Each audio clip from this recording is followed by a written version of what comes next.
We can understand if you associate Indianapolis with the big race over at the Speedway, but I guarantee you, fans, you're going to see some great action tonight in Indy on two wheels.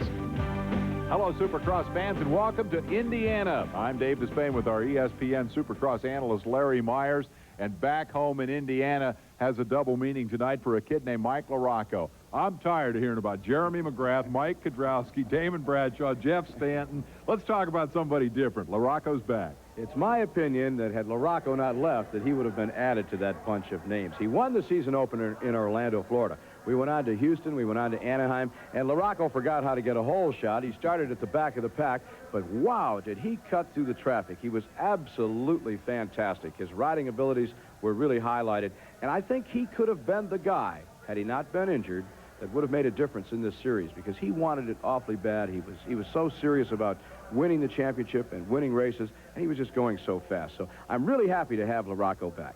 The injury is behind him. He makes his return in front of the home fans. And standing by with the Hoosier Supercross star is our Art Ekman. Dave, we're with Mike alongside the Kawasaki pits right now. And Mike, we saw you practice at Pontiac. It was a good, hard practice, but your wrist still hurt. Might you be rushing it a bit, trying to race in front of your hometown fans? I'd like to think that I'm not. The doctor said, go have at it. So, that's what I'm here to do. I'm going to go out there and give it a shot. We know you're going to be riding with that brace on, we saw earlier in the season, but even when you got injured in practice, that brace hit with such impact, it went flying. Yeah, unfortunately, when I did break my wrist, the brace didn't do me any good. But it does help me with the strength of my wrist. It gives me a lot more support, so I'm going to continue to wear it. So really, when you land and jam it, that's when it hurts. Yeah, a few laps of that, more and more of it, it's when it gets sore. But it's coming along real good, so, I'll be ready to go. Everyone knew you had the fastest bike. In fact, they were starting to say, hey, this guy's a legitimate title contender. I'm sure you felt that way. Yeah, I did. I felt real good. Me and the bike were working real well, and, I had some good races. And I'd like to think that, starting up again, I can do the same thing. Well, your teammates didn't let off. Mike Kudrowski, Michael Craig? Yeah, they're riding good. Mike Kudrowski ended up with a few wins now, and Mike Craig's been coming along real good lately. It's been tough sitting out watching, so, I'm ready to get back at it. Well, with your teammate Michael Craig is our good friend Bob Hanna, and I don't think there's anyone, Bob, that wants to win more than Michael Craig. He's a high-strung, emotional young man. To you, Bob. That's right, Art. Michael Craig's been riding faster and faster every week. In fact, Mike, last week, first night at Pontiac Silverdome, you had a big lead. You had the confidence. You were riding smooth. It looked to me like you had the race in the bag. What happened? Yeah, I went out there and I felt really good in practice, so I knew I could do good in the main. Started off about 5th or 6th and kind of worked by those guys pretty fast in the race, and I knew there was a long time to go. And as I guess I was pulling away pretty fast, and didn't really realize how far I was pulling away. I think I should have backed it off a little bit. And I was doing a set of jumps out there that me and Cooper were doing. Nobody else was doing it, and I did it once too many times, and went over the handlebars pretty hard. And after that, I got up and did it again, and just told myself, go back to the pits before you hurt yourself, and just go back to the hotel and find out what you did wrong all night. So I told myself there's still one more night left. You said in the past you might not have been totally focused. Is your focus now the key to success? Oh, definitely. Back in '89, Keith McCarty gave me a chance on the Yamaha team to prove myself, and I didn't, go after. I kind of just went like I normally did, just go out there and race every weekend, normally out of shape, and end up crashing and getting hurt. And now, Roy Turner gave me the chance, and I'm going to go after and fulfill all my goals and do the best I can do. There's 4 more races, Mike. Do you think you're going to win one or maybe even 2 before the end of the season? I'd love to win a race. Hopefully I can win it here, and then I have 3 more chances to win another one, so find out. Well, it sounds like he's loaded with confidence, and I'm sure that he's going to win one or at least give it his best shot. Back to you, Dave. You bet, Hannah. And 19 other guys have got exactly the same thing in mind. We'll be right back in the Hoosier Dome.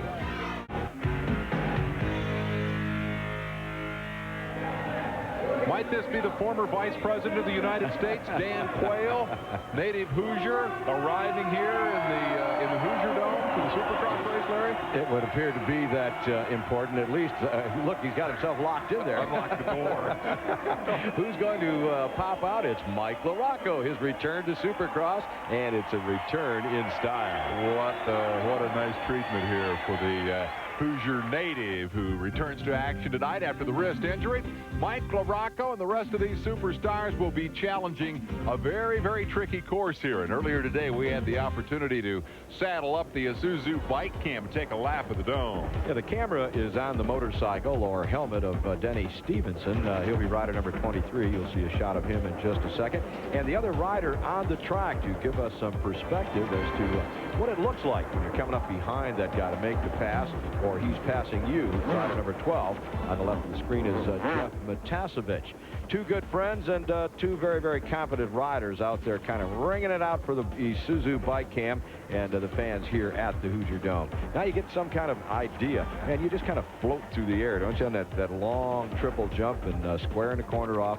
That left hand, he just took her right up to the edge of the bales, and I think what you do is you lean her over a little bit and just wrap the throttle, and the back end whips around, and then you gas it and on down that straightaway. So Matasevich making it look easy, and Stevenson keeping up with the weight of that camera on the back. And I think Jeff may be slowing up there just a little bit as they hit this series of jumps in the center of the racetrack. But that is not the trickiest part here in the Hoosier Dome. Now, Bob Hurricane Hanna, one of our pit reporters, is standing by. He'll tell us about that.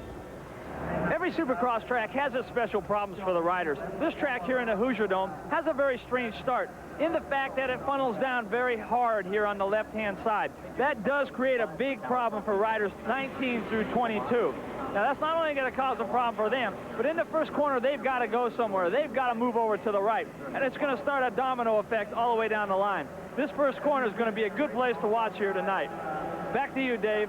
Yeah, I'm going to watch it. If Hannah says that's the place to watch, I'm going to watch it. Starting gate action, first qualifying heat about to go to the gate. Let's take a look at how they set the format here for Supercross. The top 4 riders from each of the 2 10-lappers will go directly to the main event. Those not qualifying go to the semis. Top 5 finishers from each semi get to the main. Top 2 from the last chance qualifier give us 20 riders in the feature going for the big bucks and the championship points. And at this point, the points all belong to Jeremy McGrath. We'll see him in the second heat race here tonight. Field's coming set, and I think that whole shot's going to be critical given what Hannah told us about the start. Yeah, the riders on the extreme left-hand side are the ones, that's the left-hand side of the starting gate as you're facing down the track, are the ones with the problem. It funnels on their side, and you can see them trying to move over. See, there's the problem, and they're going to drop way back. And then what happens, Dave, is they start squeezing those riders that are outside of the track into the hay bales. Now, Lamson did not get squeezed, nor did Larry Brooks, rider number 17, or Kidrowski, number 3. That's your top 3 as Kidrowski gets away with a good start. You get a glimpse of Guy Cooper back in about 6th or 7th spot as Kidrowski takes the lead over Lamson with number 23, Denny Stevenson, keeping the pressure on. They've all swept past Larry Brooks and makes, whoa, look at that. Stevenson right into the path of Lamson. Yeah, this is pretty easy. Earlier, Mike LaRocco talked to Stevenson, said, you owe me a favor or two. Could you put your motorcycle between Kidrowski and the rest of that racetrack and give me a chance to go on by? That basically is what happened. So Lamson's up and gone, and that gets LaRocco into second spot. Number 5, Mike LaRocco back in action. Kidrowski recovers. Grayson Goodman does a similar number on number 17, Larry Brooks. And so Brooks, who had a hole shot, falls deep into the pack, and Kidrowski goes to work on Cooper in the race for 3rd and 4th. And there is the pass. Into 3rd goes Kidrowski. He'll set his sights on his teammate, Mike LaRocco, number 5, who looks pretty good in his comeback. Indeed looks good. Now, of course, all of the fans are watching that battle, and we all know what they want. They want the native Indianian. Is that a word, or is it a Hoosier? How do you say that? Okay. They want him, of course, to take that checkered flag. Meanwhile, Cooper finds himself involved in another battle with Jeff Emig, and now we're looking again at the final transfer positions here. And right now, Emig is going to take that number 4 spot. That'll drop Cooper out of contention until our leader, Steve Lamson, says, boy, can't stand this taste of success. So Lamson buries himself in the bales. We'll take another look at it. Coming down in that rough section of racetrack, a series of whoops that throw the riders off balance. And Lamson just missed by a few inches, and he had nowhere to go except into the ground. Boy, I tell you, is this comeback working out or what? Mike LaRocco gets a big help on the start from Denny Stevenson, and then Lamson generously hands over the lead, and Cooper has fallen into the clutches of number 19, Brian Swink. in his efforts just to get that final transfer spot. So it's been an eventful first qualifying race, and it's won by the kid from LaPorte, Indiana, coming back to action after the injured wrist. Mike LaRocco the victory. Here's the battle for the last transfer spot, and Cooper shows Swink a wheel, and then the thumbs up to say, I got it, and you don't. LaRocco wins. Let's go trackside. Bob Hanna welcomes Mike back. Mike, you've been out of racing since Seattle. The obvious question, is your wrist 100%? I'm not going to go ahead and say it's 100%, but it does feel pretty good. It doesn't feel bad, actually. I haven't really been riding that much, but, you know, I've watched the races, and I'm just too tired of watching. I'm ready to go back and race. More tired watching them than riding them? Yeah. I've been watching the last few races, so, you know, I've just been anxious to get back out there, so I'm giving it a shot. All right, we go to heat race number 2, and this one is wild and woolly. Highlights that will keep you on the edge of your seat here. A lot of the big guns are in this one, and they get tangled up right off the bat. Yeah, Mike LaRocco talked about giving it a shot. We're going to see some shots in this one that really set the Hoosier Dome back on its ears. Watch the right-hand corner of your screen right there. Damon Bradshaw clips a hay bale, falls into the pack, gets over the handlebars, and almost runs off the track. The guy that he was trying to pass when he clipped that bale is number 15, Jeremy McGrath. He's got the whole shot. Look at the save by Bradshaw. Yeah, this is the aftermath of what Bradshaw would later say was a poor move on the part of McGrath. Look at that. He's running beside the motorcycle trying to keep that thing under control. That obviously put him way back in the pack, and he's going to have to ride the wheels off the motorcycle, and it's going to be to no avail. He'll not qualify in this heat race. He'll have to come through the semifinals, and he's not happy, to say the least. Who is happy? Jeremy McGrath. Another hole shot. Lawrence. Yeah, good hole shot for McGrath. It's important to be out front. Watch this. Challenge from number 24, Michael Craig. You met him at the top of the show. He meets Phil Lawrence and goes right on his head. Just trying too hard, I think, and trying to get his feet back underneath him as McGrath falls back into the pack. Take another look. Amazing thing here is he did not take Lawrence down with him. I don't know how he avoided that. Maybe you're right. So meanwhile, now a new battle and a new challenger is Sean Kalos that closes the gap, and he takes the measure of Bill Lawrence. That'll put Kalos in second spot temporarily and drop Lawrence back to third position, but then an off camber in the front wheel combined to put Kalos on the ground, and suddenly Jeff Matasevich is up to challenge. This now the battle for third and fourth. As factory Phil Lawrence, number 31, moves back to second. Move here by Matasevich. He will come to the inside and squaring it back off Kalos, and they go handlebar to handlebar. Pretty good battle, but just a preview of what we'll see from Matasevich before this is all over. Number 9, Larry Ward, moves up into the picture. He and Matasevich are teammates for Suzuki, and they're both trying to get that transfer spot and get a shot at Jeremy McGrath in the main event. McGrath up and gone in this one. You give this kid a whole shot, and he will check out. But watch what happened as the checkered flag fell. Ward got out of control, crashed into Matasevich. They will rule that Ward cut the course, as you'll see in a moment. But watch Matasevich, number 12. He's mad. Pow! And Ward is going to chase him down the track. That just doesn't work. He doesn't have enough horsepower in those two legs, and Matasevich is just going to kind of ride away from that whole mess. Ward will pick up his bike. I never understood punching a guy who's got a helmet on. He did use his elbow, though, and you do have elbow pads. Maybe they've learned something there. Matasevich very, very unhappy. Now, here it is. Watch coming from the top. There it is. See, and Ward did cut the course. He was totally out of control, shot across about 10, 12 feet of racetrack there, and now look what happens. Bradshaw unhappy with McGrath. This is Bradshaw contending that McGrath caused his crash by pushing him into the hay bales. McGrath not too upset. He wins it. We'll go trackside to Bob Hanna. Matasevich did get the last transfer spot. Jeremy, I think everybody really expected you to win that. The question is, what was with Bradshaw at the end of that? What was that all about?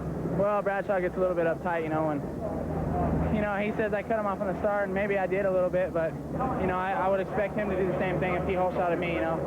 I'm just trying to secure my start, you know, and, you know, I'm not out there to take anybody out or anything like that, but, you know, Damon just has a short temper and a short fuse, so it goes off really quick. Bother you for the main, or are you up? No, I just laugh, you know. It doesn't bother me at all. He tries to intimidate everybody out there, and, you know, I'm not going to fall for that. All right, good luck, Jim. Thanks. One of the reasons McGrath leads the series is that he will not be intimidated. Now look at this. Ward nearest the camera arguing it out with Matasevich, who has been fined a paltry $200 for throwing a punch in front of 40,000 people. Unbelievable. Art Ekman has a report on what's going on in the Suzuki pit. Well, Dave, it's an interesting situation here in the Suzuki pits because they're both friends. They both house each other right next to each other. Larry Ward just got through coming over to the chicken and explaining that I was out of control and was trying to make up the situation. And let's go in and see what Jeff might have to say about it. I know in the heat of battle, Jeff, it's always difficult. Yeah, it sure is. You know, I really didn't know what happened there. He just came and explained he was out of control. I don't know. I was just looking up at the checkered flag, and a bike came across over the hay bales from nowhere. There's an off-camera turn, and I couldn't really see what he was trying to do. I don't know if he was trying to pass me right there or what, but he said he was out of control. So that's racing. I lost my temper, and I had to apologize for that. That's the situation down here in the Suzuki pits. Back to you, Dave. Well, it's been an eventful night for the Suzuki folks, and for Brian Swink, it isn't over. He's got to ride the semifinal to make it to the main event. We'll be back with more from the Hoosier Dome in a moment.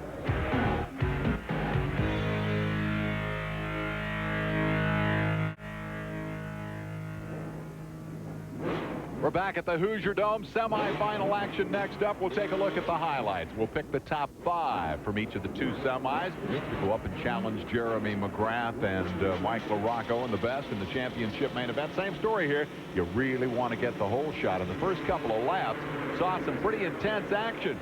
Number 19, Swink, whom you met earlier, got out pretty strong, but Steve Lamson was right there with him, came alongside, and it was Lamson who ultimately led him down the first real straightaway. Again, it was that tight funneling effect going into that corner to kind of push Swink way out and out of contention, and it allowed Lamson, who did not get a particularly good start, to squeak by on the inside. So what was not the best start in the world turned into the best start in the world. And number 23, Denny Stevenson, quickly moved up into contention.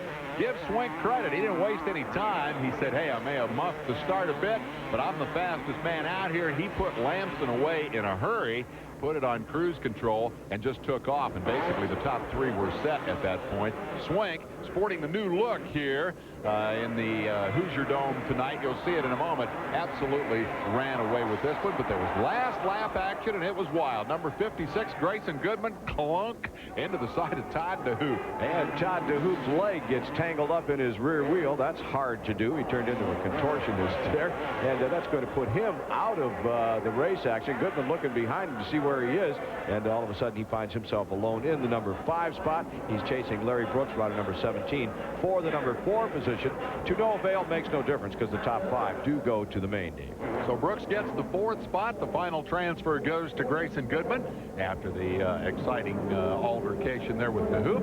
And the man from Linden, Michigan, suburb of Detroit, Brian Swink, is happy with the win and is ready to unveil his new look on ESPN. Ryan, it looks like you're having a lot of fun out there. The semi's not always the way you'd like to go, though. Yeah, exactly. I got a bad start in the heat race. The only second sim I had to ride this year. So I went out there and made the best of it, tried to win some fans over. Hey, tell us about, we had a little report that Emick and you got into a little bit in your qualifier. Well, you know, I had several chances to ram him in the qualifier. It's just a qualifier, so I played it smart. You know, I didn't do nothing dumb, and then he was cutting all over the track, almost running into me. Then he passes Cooper and jumps over on Cooper on the triple.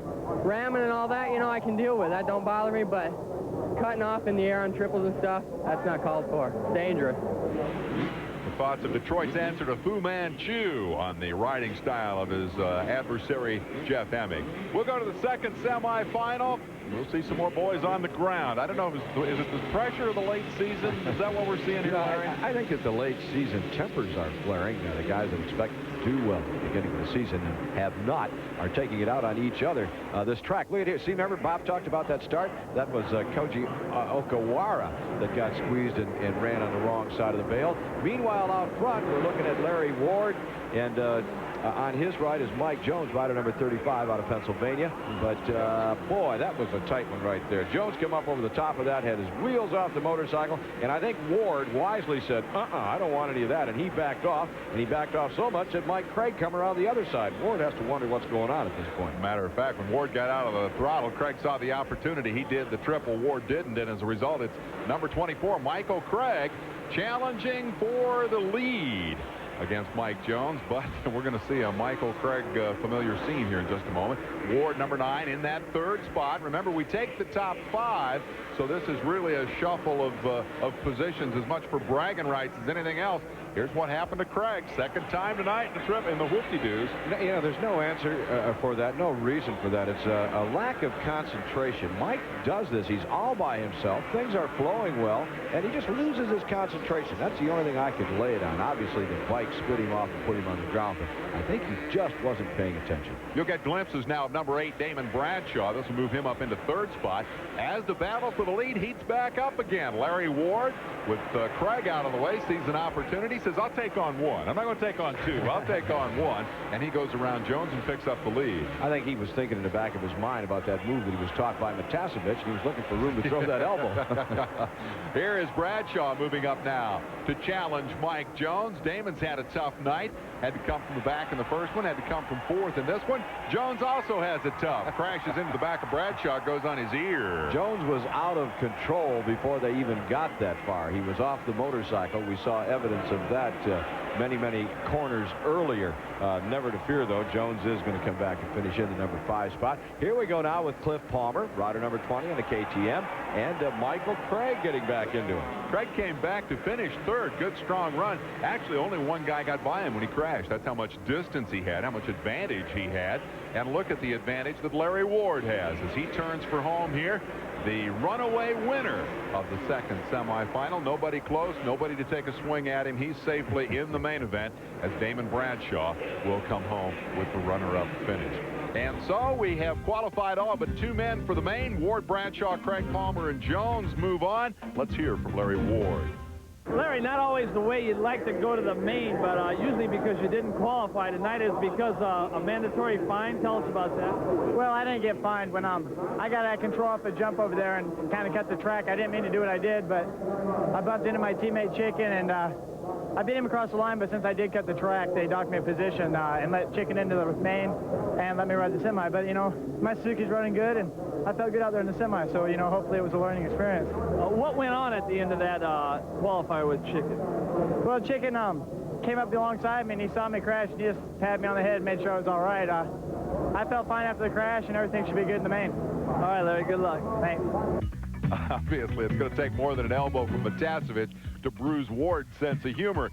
Eric Kehoe and Ray Somo took the top 2 spots in the last chance qualifier. They will join the rest of the field in the main event. We'll be back with the 125. 125 Regional Championship Supercross coming up. Champion's already been crowned. It's this guy, Doug Henry, looking for his 7th win in a row tonight. Let's meet him. The way Doug Henry dominated the Eastern 125 scene this year, it's hard to believe he never had the dream of superstardom. This was never really a dream for me. It was always a thing I just loved to do. What started on mini bikes in the small town of Shelton, Connecticut, led to a curiosity and fun at the New England Series in 1985. And then it was pack up and hit the scene in Florida. I'd do some sheetrocking, or I'd work for a fabricating company. And I'd work all summer, and then during the winter, I'd take all my money and spend it all down in Florida and live out of my van or box trailer or whatever. I think the first year I saw him, he was working out of the back of a pickup truck or a car or something. Everything was in the trunk of a car, but he was out there not making excuses for what he didn't have and trying to do the best with it. And that says a lot to me. Sometimes it's the guys that really don't have a lot, that are just trying to work hard and make the most of it, they stay in there for the long haul. Did Honda luck out with their last-minute 125 decision, or what? They pick up a young man who limited his agenda to short-term goals, who has a high work ethic and an appreciation for a supporting cast that works as hard as he does. With the success of 6 consecutive wins and the Eastern Regional title in his hip pocket, Henry is now over-anxious for the next arena. He's anticipating a good outdoor season. If Honda would have had a bike ready, he'd be running a 250 here today. I like the way the competitiveness is in me. You know, of course, there's some bad things about it because you get hard feelings towards people.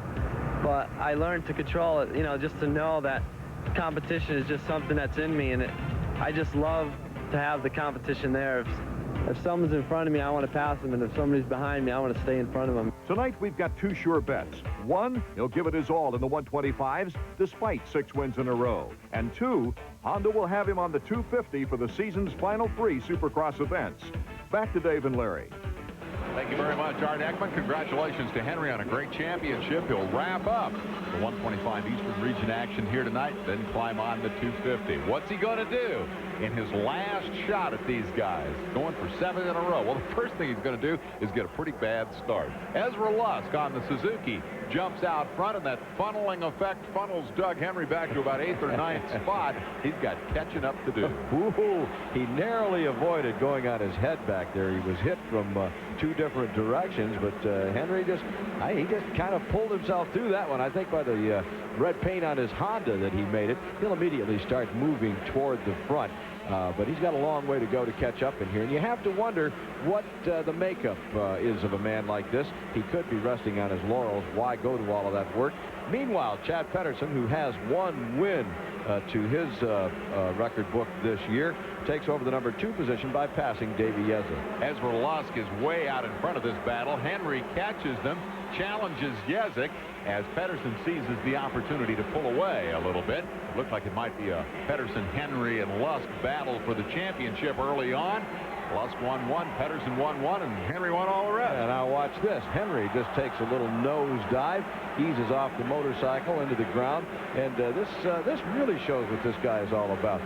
He's going to come back from this minor spill, loss of control as he goes down to the ground. He's going to come back and really be a factor in this race before it's over. Unbelievable, this guy. He's really done well. Lusk in trouble off the track, back through the banners. Key mistake. Banners get caught in the forks and ultimately in the rear wheel. And the problem there is that the banners in the rear wheel are tangled up in the brakes. And when you've got banners in the brakes, your brakes don't work. So Ezra, though the leader, does have a dilemma at this point. Here's what I like. Yeah. Banners in the brakes. I didn't know that. Okay, so what? What do I do about it? Jim, does Ezra still have his brakes because of the banners? Yeah, right now we're kind of lost a little bit, but it's starting to come back. I told him to hold the pedal down so he can burn them off. It'll come back primarily. He had them going into this corner. I'm trying to keep him on them so that they'll burn themselves out. They can pick up the speed. That's Jim Danforth's assessment of Ezra Lusk's strategy here. I gather the heat will ultimately burn the banners off of there, and then he can continue. I think, yeah, that's the theory. Actually, it's kind of pretty as they work their way around that wheel, but I don't think that that's what Ezra's after. I don't recall that ever having worked before either. He is currently in the 4th spot as we watch what is now the battle for the lead. And look at Yezik come back to life and challenge Pedersen, who seems to be going backwards here. Yezik has not led a Supercross this year. However, Yezik has gotten stronger and stronger and stronger as the season wore on. He's another one of those riders that would love to start the season all over again tomorrow because he's really come into his own and has done a remarkable job. Meanwhile, here's Doug Henry, who has picked himself off the ground and is after Ezra Lusk, who earlier picked himself up off the ground, and he makes that pass, and Lusk continues to go backwards. And so can Yezik hold on as Doug Henry, having crashed once, having suffered a bad start, suddenly is about 10 yards away from the lead. Pedersen picks up a banner of his own, and Yezik feels the heat now from 2 men inside. Henry grabs the 2nd spot away from Pedersen, and I get the feeling it's inevitable here. Well, I just told you that Yezik has been getting stronger, but not that strong. Doug Henry is the man in this class, has been since about the 3rd race of the season. And in just a jump or 2, there it is. Now you know why. He clearly is the #1 rider in this class. En route to his 7th consecutive victory after struggling in the first couple of races, Doug Henry, clearly the class of the 125s. What a way to celebrate the championship. And you're right, Larry. He could have laid back tonight. Instead, he chose to show why he is #1. Best ride of the year for Yezik as he comes home 2nd. Pedersen, Lusk, and Steele round out the top 5. 6 through 10, you find Edwards, Curry, Sheik, Brown, and Bennick. Let's hear from the winner and still champion. Doug, you get a bad start, you crash, and you still come through the pack and win. That must build your confidence. Yeah, it was pretty good. You know, I was looking for an exciting race tonight, and it sure was, you know. Ezra went down, so it kind of gave me a break there in about, I guess it was about midway. So I knew I just had to catch Chad and I think it's Jetsik. I'm not really sure who was up front, but I just knew I had to catch those guys and go on and try to win one more race, my last race on 125. Let's make it official. Doug Henry wins this series championship by a margin too big to calculate. Let's hear from the race runner-up. Davey, it was a real tough race all the way. You were consistent. Everybody else was going back and forth. Yeah, I saw at the beginning everyone started making some mistakes, and they kept wrecking. I was just trying to stay smooth and just keep my pace up and hopefully see what that would do for me. Well, you had somebody right on your tail at the end.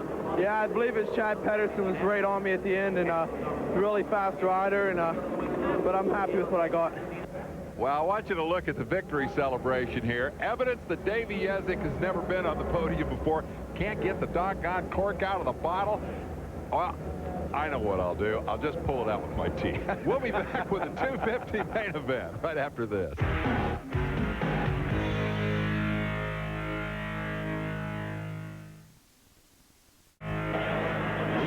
We're back in the Hoosier Dome. It is main event time for the 250s, and the helmeted heroes of Camel Supercross are ready to turn them loose and charge into turn number one. That tricky starting area has been a factor throughout the evening. The big question, as it has been all season, can anybody do anything with Jeremy McGrath, or can Jeremy take another step toward rewriting the record book? I have to say, Dave, that the best way right now to beat Jeremy McGrath is to push him off into the hay bales at the start, as we have seen a couple of times tonight, and maybe by dropping him back that far, they'll have a crack. Well, if they're going to do that, they got to beat him to the first turn. Let's see if somebody can pull that off.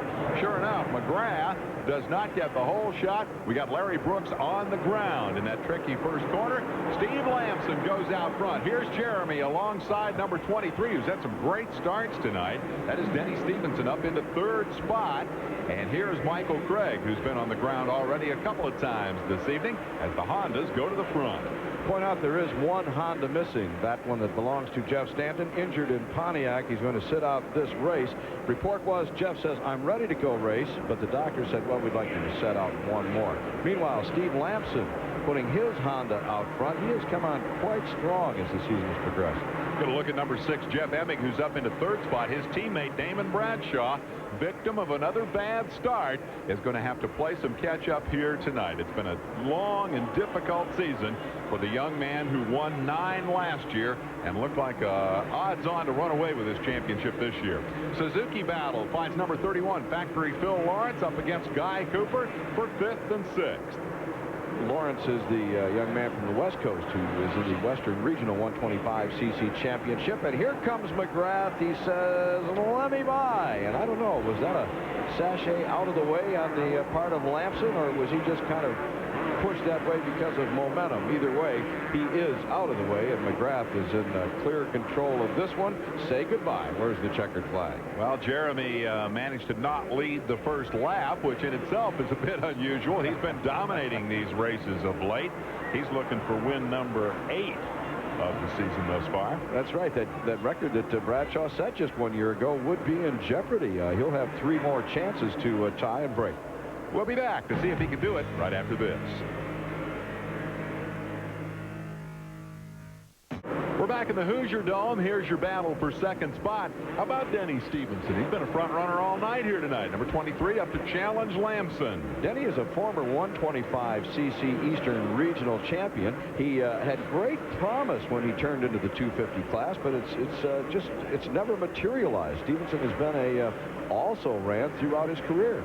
He's been injured a couple of times, but is healthy now as he goes after Lamson. The 4th place man is Jeff Emig, another youngster, and he's up there to take his shot at Stevenson now.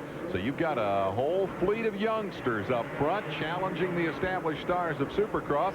Although I think at some point we have to begin to acknowledge, as we watch the pass by Emig going for 3rd there, at some point I think we have to acknowledge that at the age of 22, even though he's in his first full season, number 15 Jeremy McGrath is clearly established. Boy, if there's a bigger star out there, I sure don't know where He has done it all this year. He's led from the front. He's come from off the pace to win. And right now he's running away with this one. And we're back looking through the pack for something going on. And right now it's kind of a follow the leader type race. Next man in line that might be a potential challenger here would be Phil Lawrence, number 31, another youngster who has had good starts here this evening. He circulates in 5th spot. Michael Craig is back there trying to launch some sort of an attack on him from 6th, and there they are. 5th and 6th spot. Missing from the front runners, Mike LaRocco after a bad start. And as we pointed out earlier, Damon Bradshaw, both trying to play catch up in front of some 49,000 Hoosier fans here tonight. They all came to watch LaRocco win. Yeah, they did. And unfortunately, LaRocco is not going to do that tonight. He's back a ways in the pack. And he said, he said that if I get a good hole shot, my wrist is going to be all right. Then he said, I'm not going to feel it. But if I'm back in the pack and struggling, he said, I know that I'll feel every jar and jump on this racetrack. Here's your leader, Jeremy McGrath, Murrieta, California, home for the youngster who has taken the series by storm in 1993 and has the potential, as we said, to rewrite all the records. Here's the interval he has pulled out over his young teammate Steve Lamson. Here is Emig in 3rd spot and looking like a spoiler here this evening. Once he gets the good start, he's got the speed and got the rhythm, and he has Lamson squarely in his sights up ahead. Tricky corner right here. That off-camber right-hander just before the finish line has been the downfall of a couple of guys this evening. Lamson and Emig safely negotiate that challenge. We'll be back with more from the Hoosier Dome.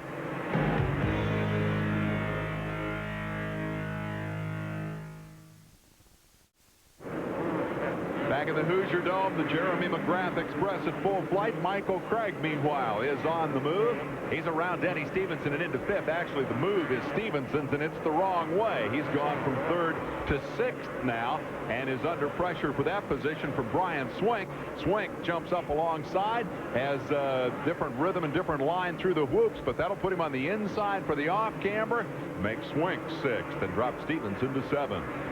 We pointed out a couple of times this. Whoa, and Stevenson almost takes Swink out.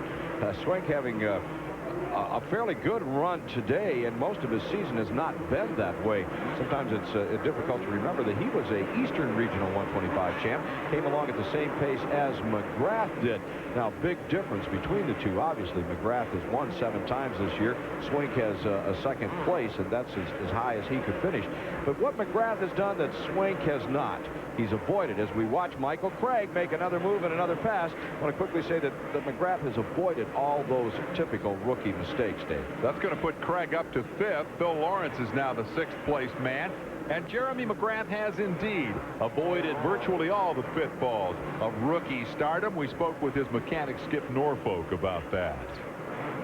I feel I'm pretty fortunate to where Jeremy doesn't necessarily take those chances.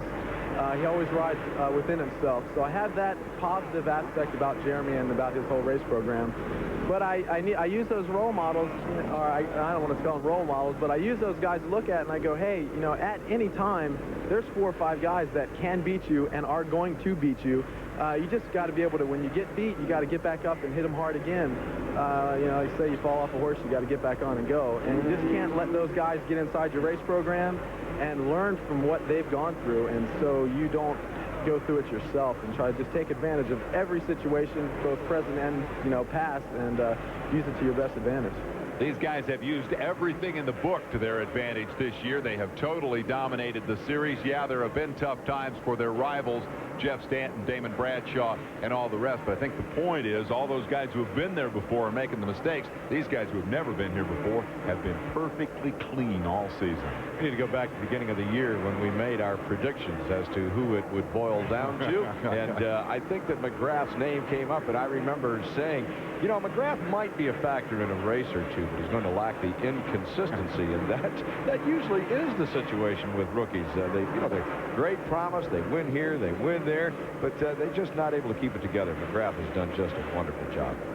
Well, indeed, he has. And tonight it's McGrath, Lamson, Emig, Craig, Lawrence, and Swink. Your top half dozen. No major battles in there right now. Emig continuing to try to find a way around Lamson. We'll be right back.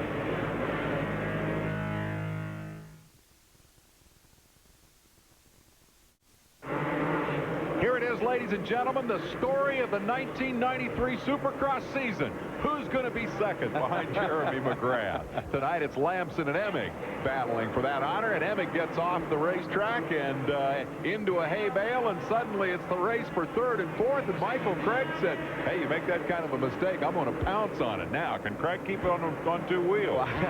If we go back to the past couple of weeks, the answer there is definitely no. He has been on the ground as much as he has been up in the air. Right now, though, he has it together. Michael Craig has come on strong. A disaster at the beginning of the season. He opened up the year with a 20th place, but since then, he just progressively has gotten faster and faster and faster. And I think when Kawasaki picked him up, they got themselves a virtual gold mine. Well, maybe so, Larry, but here's the guy who's collected most of the nuggets in '93. 7 victories thus far. McGrath looking for number 8 here this evening, and he doesn't have to look very hard. If he keeps that motorcycle upright, he will cruise to an easy win. Perhaps here we'll get a sense of the interval. Yeah, sure enough. Where is second place? There he is.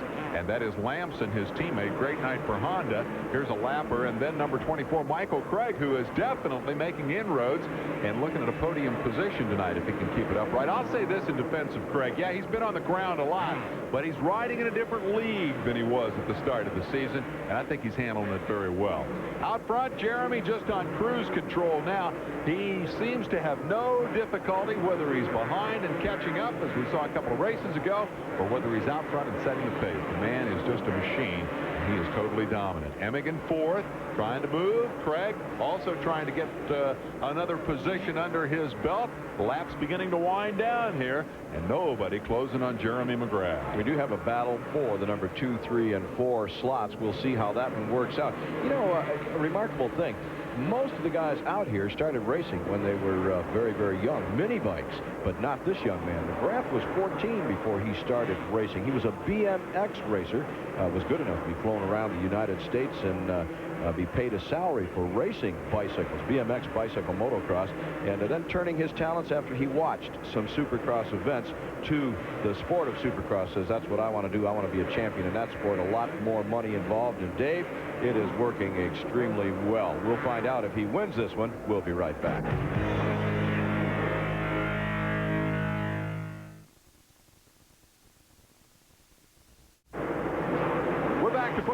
On the Hoosier Dome Supercross, the last bit of drama. Who will be third? Number 24, Michael Craig, or number 6, Jeff Emig? Emig's been in front of Craig tonight. Now he's behind him. Now he's alongside him. This is a great race.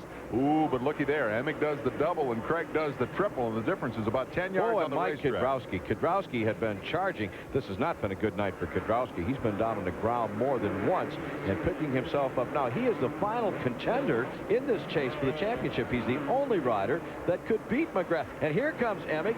Now, I don't know what that was all about. It looked to me like Craig moved over and let Emig by. That's just exactly what it looked like. I'm sure that was not the case. Either he stuck his foot in the ground or he's very, very tired, but he just didn't want to mix it up there. Craig could not hold off the advance of Emig, so he'll fall outside the top 3. No champagne for you. He looks like he's off the pace. Something's wrong, I think, with Michael Craig. He simply has lost all his aggression. Could be mechanical, could be physical. Here's the man who's been alone in second spot all night, probably trying to figure out how Jeremy goes so fast, and for that brief time when he was able to actually see Jeremy in front of him, he may have gotten some hints. Bradshaw has crashed and picked himself back up again. He was 13th. He charged to 8th. And now, guess what? He's back in 13th place again. Another disastrous night for Team Yamaha and Damon Bradshaw. Emig carries the team colors tonight as Jeremy McGrath starts showing off a little bit. It's showtime.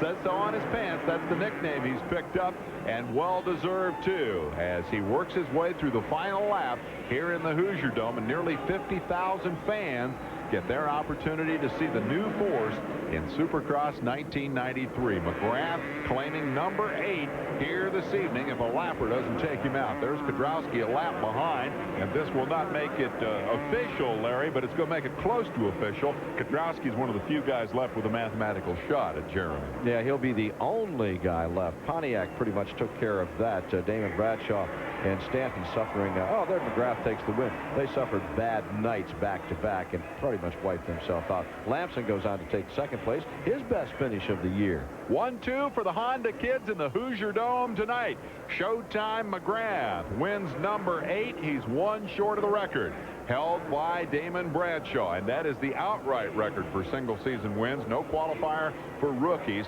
He's going to do what's never been done if he can win 2 more races before this year is out. So as the souvenirs go into the stands, let's take a look at your official top 10 tonight. It is McGrath over Lamson and Emig. Craig settles for 4th with Guy Cooper in 5th spot. And further back, we've got Phil Lawrence, Brian Swink, Sean Kalos. Mike LaRocco comes back with a 9th place finish. Matasevich rounds out the top 10. Here's the winner. Jeremy, I'm getting the impression that once the gate drops, everybody gives up, knows they're racing for second, and you just go ahead and take the win. Well, Bob, I don't think their intentions are that, but that's my intentions, that's for sure. You know, I want to win every race. That's good, and as far as I can win it by. The championship's getting down to where you're probably going to win it early. If you do, are you still going to have that drive the last couple races? Yeah, Bob, you know, I don't want to shut off because of the championship, you know. There's many more championships to be won, and, you know, hopefully this one's going to work out for me, and, you know, I'm just happy to be out there. A good ride, Jeremy. Thanks, Bob. Here are the points. I thought the key line there was many more championships to be won. Let's hear from the 3rd place man, Jeff Emig. Jeff, you tried about everything possible in the book to get that 2nd place. Well, yeah, you know, like I had that 2nd place, and then, you know, let it go, you know. Like I got right up there on him, and I made a big mistake in the first turn. I ended up getting the bar in my chest pretty bad. But, you know, like I got Mike back. Mike started making a whole lot of mistakes. You know, he pretty much, I think, you know, like he had enough. So a Purple Heart for Jeff Emig, another trophy for Jeremy McGrath.